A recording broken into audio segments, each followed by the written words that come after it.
Hello, my name is Javier Chagoyen Lázaro, City of Oxnard Chief Financial Officer. Recommendation that the City Council, number one, direct the staff to make an additional discretionary payment, or ADP, to CalPERS in amount of $15 million toward the city's unfunded actuarial liability, or UAL. Number two, that the City Council direct the staff to create one internal revenue service IRS Code Section 115 trust for pension and one for other post-employment benefits, or OPEB. Number three, the City Council direct the staff to fund the Pension 115 trust with initial amount of $2.5 million and to fund the OPEB 115 trust with an initial contribution of $2.5 million. On June 18, 2024, City Council approved the city's annual budget for fiscal year 24-25. Fiscal year 24-25 budget included a recommendation to apply $20 million surplus to pay for long-term debt related to pension and other post-employment benefits.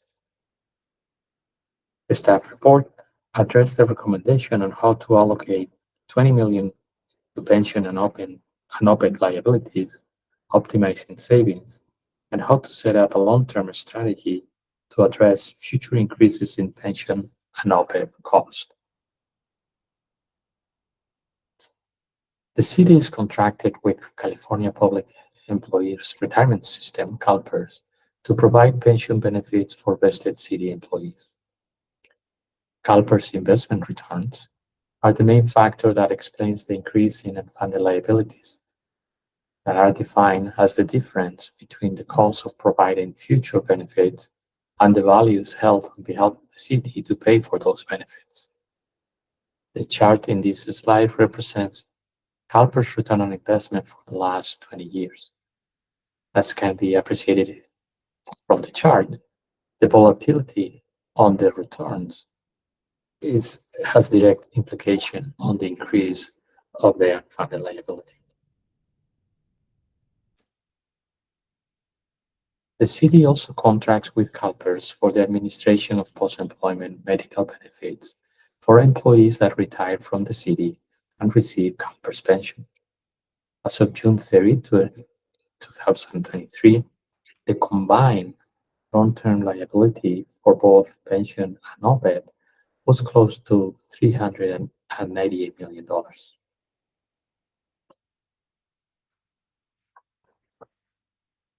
The staff recommendation on how to apply the $20 million surplus involve analysis and discussions with NHA financial advisors. The recommended approach is a combination of $15 million of direct payments to CalPERS to provide for short-term cost reductions and the investment of $2.5 million in two separate 115 trusts, with the goal of reduce dependency on CalPERS, increase investment flexibility, enhance oversight of the investment, and allow for the long-term time investment accumulation. The first part of this hybrid approach is a payment of $15 million directly to CalPERS as an additional discretionary payment. This payment could generate an annual average cost reduction on contributions to CalPERS in the amount of $1.1 million over the next 20 years. The chart in this slide represents in the blue bar the estimated payment before making any additional contributions to CalPERS, and the red line represents the payments after the $50 million paid out.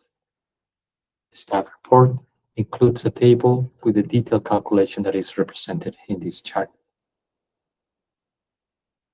The second part of this hybrid approach is the creation of two 115 trusts, one for pension and one for OPEB. The pension trust will receive an initial funding of $2.5 million, and future additional funding will come from the annual cost savings resulting of the one-time payment on the first part of this approach that was explained in the previous slide.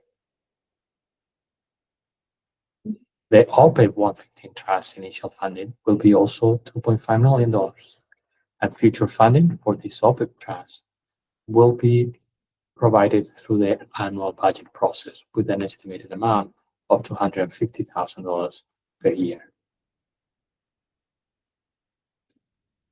Finally, coming back to the recommendation that the City Council, number one, direct the staff to make an additional discretionary payment to CalPERS in amount of $15 million towards the city unfunded actuarial liability. Number two, that the City Council directs staff to create one Internal Revenue Service Code Section 115 Trust for pension and one for other post-employment benefits. Number three, that the City Council direct the staff to fund the Pension 115 Trust with the initial amount of $2.5 million and to fund the OPEB 115 Trust an initial contribution of $2.5 million. This concludes my presentation. Thank you.